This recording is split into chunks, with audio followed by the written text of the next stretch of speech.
Oi, pessoal, tudo bem? Hoje nós vamos falar sobre o controle do ciclo celular.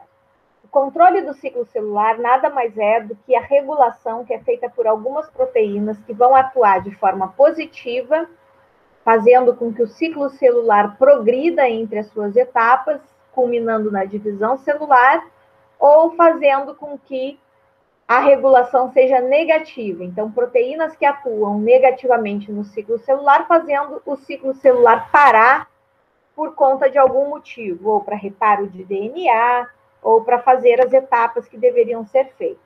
As etapas do ciclo celular, vocês devem estar lembrados ainda do ensino médio, que são G1, GAP1, fase S, fase de síntese, fase G2, GAP2, e a fase M, que pode ser tanto de mitose como de meiose.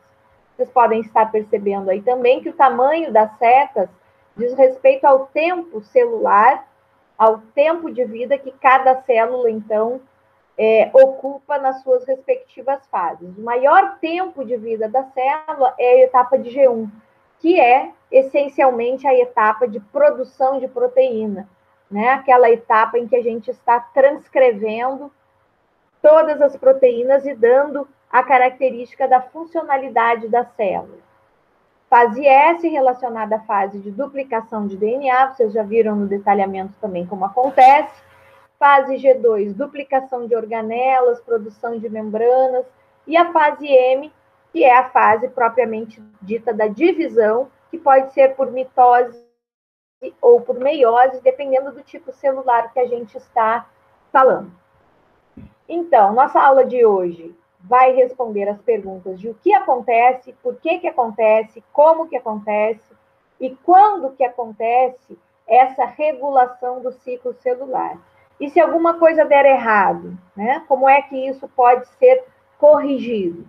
Como é, então, que eu posso parar o ciclo celular ou acelerar o ciclo celular?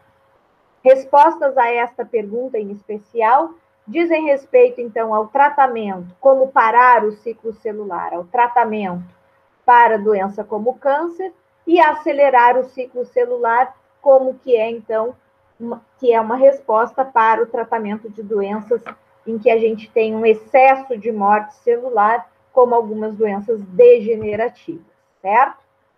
Para responder, então, a essas questões, nós temos alguns atores principais que atuam nesse processo de regulação.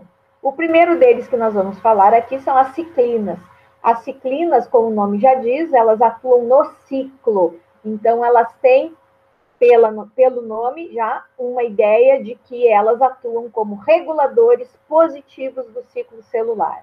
E as ciclinas, então, elas são produzidas, são proteínas que são produzidas ao longo de uma etapa da vida da célula e podem se perpetuar até que essa célula se divida, enquanto que outras, como a ciclina E, é produzida já pela metade do período de G1, tem o seu máximo atingido, o que representa para a célula passar, então, de fase G1 para a fase S. Durante a fase S, ela passa a ser degradada. Então, essa figura mostra para vocês que cada uma das ciclinas tem uma etapa de produção e que o máximo dela culmina, então, num dos processos que é passagem de um ciclo celular para o outro. Então, em vermelhinho, a ciclina B, ela é importante para a passagem de G2 para M, a ciclina E é importante da passagem de fase de G1 para S, e assim por diante, cada uma delas, certo? Nesse slide aqui, nós temos a representação, então, de cada uma das ciclinas e onde que elas atuam em cada uma das etapas do ciclo celular.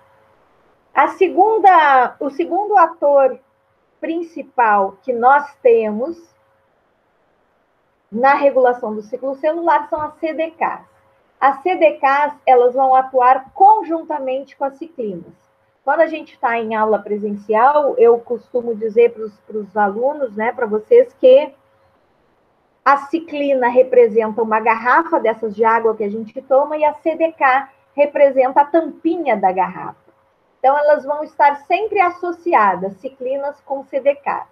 Mas Vocês sabem que algumas tampinhas podem casar para outras garrafas, né? Ou seja, elas podem fazer a função também de se ligar a outras garrafas, como está mostrado aqui na figurinha B.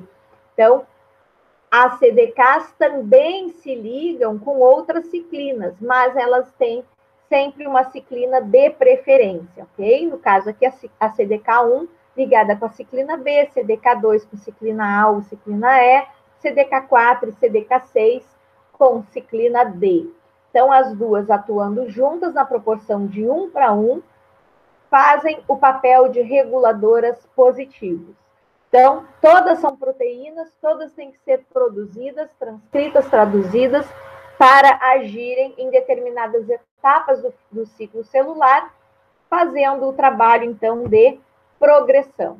É o que a gente vê nesse próximo slide, elas associadas, né, sendo uma para uma ciclina D1 para uma CDK4 ou para CDK6, e assim os seus pares vão sendo formados em cada uma das etapas do ciclo celular. Ok? Nesse outro slide, nós temos novamente um desses resumos com cada uma das fases, lembrando também que isso é muito específico para cada tipo celular. Então, CDK5, por exemplo, e ciclina D, são presentes nas células nervosas, né? E são importantes para a etapa de diferenciação neuronal, enquanto que outras CDKs, então, estarão presentes em outros tipos celulares associados às suas respectivas ciclinas. Terceiro ator principal dessa nossa história aí de regulação do ciclo celular são os supressores tumorais. E pelo nome a gente já pode entender aí, supressor, suprimir, impedir a formação de um tumor. Em outras palavras, ele vai impedir a progressão do ciclo celular, vai impedir que a célula continue se dividindo. Então, ele passa a ser, dentro da nossa classificação de regulação, um regulador do tipo negativo. E o que ele vai fazer? Ele vai ser como a nossa mão, que vai segurar a tampinha daquela garrafa, que por sua vez está presa à garrafa. Então, eu tenho ciclina, eu tenho CDK e eu tenho supressor tumoral que se liga ao CDK, impedindo o efeito da ciclina CDK. Ou seja, em termos de força, se nós pudéssemos medir assim, os supressores tumorais são mais fortes e fazem, então, as paradas do ciclo celular ou mantêm a célula naquela fase do ciclo celular até que a sua função seja completada.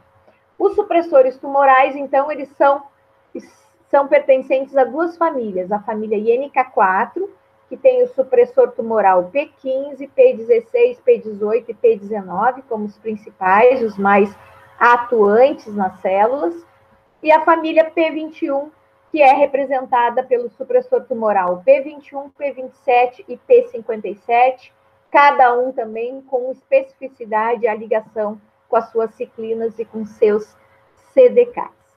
Então, os supressores tumorais, eles também vão se associar à ciclina CDK na proporção de 1:1, respectivamente. Então, eu posso ter tanto P15 como P16, P18 ou P19 associado aqui a CDK4, por exemplo, que por sua vez vai estar ligada à ciclina D1, certo? Sempre levando em consideração que eles atuarão em fases específicas do ciclo celular.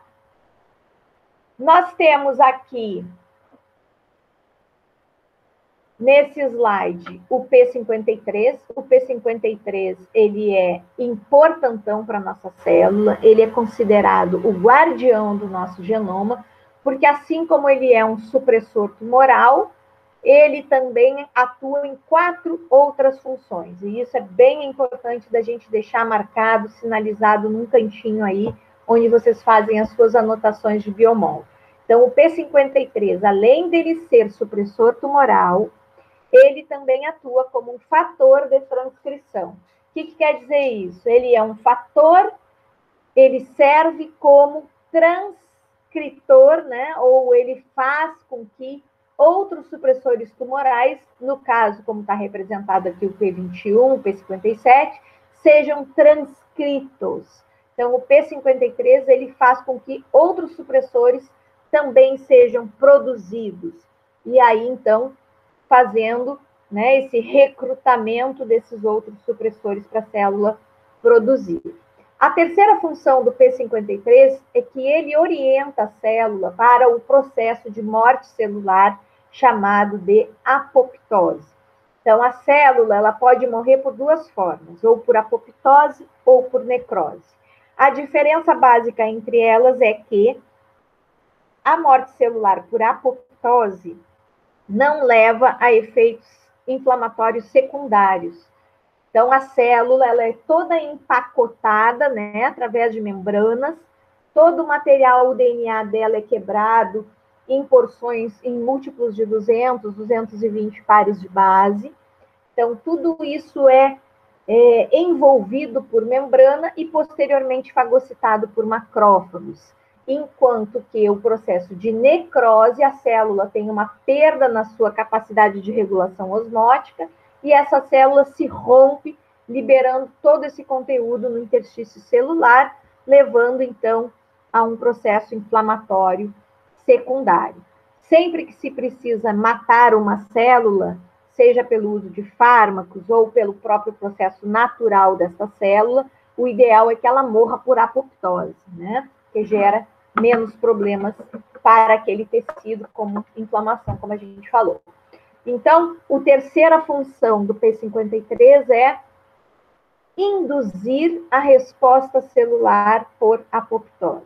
E a quarta função do P53 é que ele é quem permite a parada do ciclo celular para que as proteínas de reparo possam atuar reparando algum dano no DNA. Então, percebam que essas quatro funções, seja de supressor tumoral, seja de fator de transcrição para outros supressores tumorais, seja de indutor de apoptose e de parada de ciclo para reparo, são extremamente importantes para manter a integridade do nosso genoma. Né? Por que induzir a apoptose é importante para a integridade do genoma? Porque se a célula tiver com algum erro e ela não conseguir reparar esse erro, a resposta celular preferencial é, né? Então a célula diz, abre aspas, prefiro me suicidar do que manter o erro, né? Fazer com que duas células nasçam com o mesmo erro que eu tenho. Então, esse é o pensamento da célula, não deve nunca ser o nosso, mas é o pensamento que a célula tem para manter tudo no nosso corpo funcionando perfeito. Bom, então, é assim que o P53 funciona, ele é super importantão. Agora, vocês imaginem que 90% dos tumores sólidos têm mutação no P53. Sabe o que quer dizer isso? O P53 perde todas essas funções importantes e aí, então, nós temos essa perda do controle do ciclo celular, porque ele é uma peça-chave, ele é uma peça extremamente importante para o bom funcionamento e divisão celular dentro da normalidade. Um outro supressor tumoral que nós temos, que também é bastante importante, é o PRB. Esse nome RB vem da descoberta da sua disfunção, no caso da formação tumoral chamada retinoblastoma. É um tumor que acontece na retina e que o Ministério da Saúde, às vezes, volta com uma propaganda que são as crianças numa festinha de aniversário e a mãe tira foto das crianças. E ao tirar foto dessas crianças, o olhinho não aparece vermelho numa das fotos. Então, o Ministério da Saúde chama atenção para este sinal. Então, o olhinho aparecer vermelho em fotos com flash é importante porque o vermelho reflete a luz que bate lá na nossa retina. Quando aparece o branco é porque existe alguma coisa na frente dessa retina, que no caso seria uma massa tumoral. Mas o que o supressor tumoral RB faz? RB, o supressor tumoral, está associado a um fator de transcrição, que nós chamamos de E2F, e ele está livre, enquanto que vai acumulando na nossa célula, na fase de G1, uma concentração de ciclina D e ciclina E associada aos seus CDK. A tendência seria, então, o RB se associar a essa ciclina CDK. E quando isso acontece, a ação da quinase da CDK faz a fosforilação em RB. E essa proteína, ao ser fosforilada, muda de forma, liberando essa partícula, esse fator de transcrição. E esse fator de transcrição livre é uma sinalização para aquele tipo celular que a proteína, então, sinaliza para a passagem de fase S, ou seja, a célula vai sair de G1 e vai entrar em fase S, ok? Na formação tumoral, então, nós temos que o RB está com uma mutação, logo, ele não consegue, né, fazer com que fazer o seu trabalho de supressor tumoral, né, de se ligar à ciclina CDK, e então as ciclinas livres fazem então esse papel, né, de fosforilá-lo e liberar o E2F, fazendo a sinalização de passagem de ciclo celular. Bom, outros reguladores negativos também tem na nossa célula, como o complexo biquitina, vocês já ouviram falar dele, em que ele vai fazer a degradação de ciclinas e outras proteínas que seriam reguladoras positivas do ciclo, né? Fazendo então com que, se eu degradar ciclinas, eu não vou ter o efeito de progressão. Então, eu vou ter um efeito de podem atuar desfosforilando as CDKs, fazendo também com que CDK perca sua função e o ciclo, então, fique celular. Além desses atores, então, que atuam na progressão do ciclo, como ciclina CDK, e na supressão do ciclo, como supressores tumorais, nós temos um ator coadjuvante que é muito importante, que são os proto-oncogenes.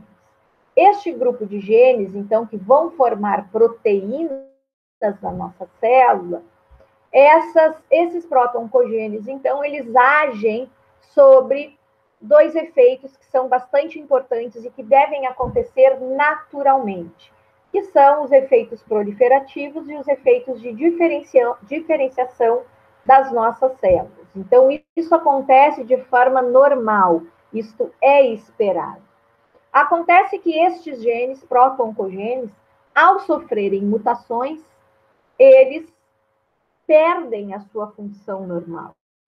E eles passam a atuar, então, como oncogenes. Então, eles perdem a nomenclatura de proto-oncogenes, que é uma coisa normal de acontecer, e passam a ser ditos oncogenes. E esses oncogenes são responsáveis, então, por vários tipos de tumores nos nossos tecidos, no nosso corpo. E esse oncogene, então, ele é destituído de elemento regulatório. O que quer dizer isso? Assim como vocês viram que a ciclina, que o CDK está ligado à ciclina, aumentando a sua velocidade de passagem de ciclo celular, e que vocês viram que o supressor tumoral anula isso, os oncogenes não tem nada que os anule. Então, bastou uma mutação, seja por quebra de cromossomo ou por uma mutação pontual numa citosina, numa guanina, ou até tendo uma metilação exacerbada, por exemplo, em algum gene, vocês, então, passam a perder esse elemento regulatório, né? E não tem esse elemento regulatório, esse oncogene passa a manter o estímulo mitótico, independentemente da resposta externa. E esses proto-oncogenes, então, ou oncogenes quando mutados, eles podem ser agrupados em 5 categorias. No caso, categorias como fatores de crescimento, em que nós conhecemos eles atuando naturalmente, como PDGF, EGF, VEGF, quando acontece, por exemplo, um corte no tecido, né? E quando Um exemplo do fator de crescimento é o C6, que é um fator de crescimento que atua induzindo osteosarcoma, o câncer ósseo. Outra categoria são os proto-oncogenes relacionados a receptores de fatores de crescimento, né? São aquelas proteínas que estão, por exemplo, lá na membrana plasmática e que recebe fatores de crescimento e que depois passam a transduzir estes sinais, né? Ou fazer a passagem de sinais para o núcleo, induzindo a resposta de divisão. Então, são 5 categorias: os fatores de crescimento, os receptores de fatores de crescimento, os transdutores de sinais, genes propriamente ditos de crescimento, como o CEMIC atuando como marcador para câncer de pulmão, e a superexpressão de algumas ciclinas e CDKs, que seria o 5º grupo, atuando como marcador tumoral para câncer de esôfago epidermóide. Ok? Então, muito importante essa parte dos oncogenes e dos proto-oncogenes e o seu agrupamento para responsabilizar, então, ou dar razão para uma proliferação, um efeito de proliferação celular. Mas aí, o ciclo celular, então, ele vai progredindo e ao longo de cada passagem, pelo menos nós temos um checkpoint, ou seja, um ponto de restrição para que exista, então, uma checagem. Se tudo que deveria ter acontecido no G1 aconteceu para que a célula, então, possa passar para a fase S.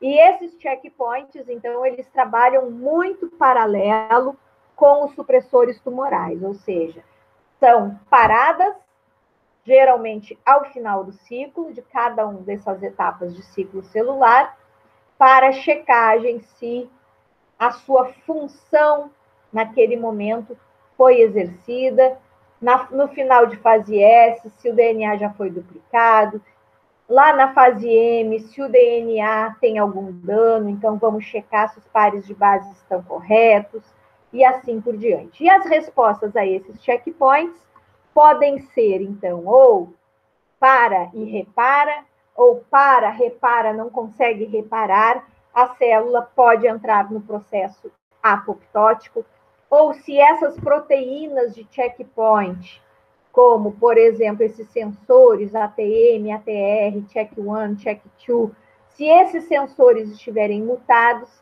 a resposta ao checkpoint pode ser positiva frente a um dano que não foi detectado, e aí, então, essas mutações em sensores de checkpoint podem levar, então, a alguns fenótipos que estão relacionados a algumas doenças genéticas, como bifraumênia, ataxia, telangiectasia, síndrome de Séquel e assim por diante, certo? Então, é muito importante que essa checagem aconteça frente, então, a evitar, né, para que a gente possa evitar os danos à célula, né, para que essa célula, quando se dividir, possa funcionar perfeitamente. Então, esse slide aqui, esse slide 18, mostra para vocês uma malha de engrenagem de checkpoint. Observem quantas bolinhas, né, quantos ovais vocês estão vendo aí, cada um representando um tipo de proteína, quantidade de supressores tumorais que estão presentes nessa etapa de parada de ciclo, e como essa engrenagem deve funcionar no sentido de manter a integridade da célula, né? Percebam que isso é só durante a fase G1 para a fase S, tá? Eu não botei todos os pontos para vocês. E como o trabalho do pessoal de biologia molecular é duro, né? Porque ter que checar cada uma dessas proteínas para ver onde o erro está acontecendo, para levar a uma resposta molecular, seja de proliferação, seja de excesso de morte ou de dano celular, não é um trabalho fácil, né? Então, esse outro slide aqui, o slide 19, mostra para vocês como que a perda no controle celular pode levar a grande massa de tumores que nós conhecemos, né? Então, vocês têm aí nessa tabelinha, que é mais ou menos um esquema, em vez de ser uma tabela propriamente dita, a quantidade de proteínas envolvidas em glioma, no caso glioblastomas, né? E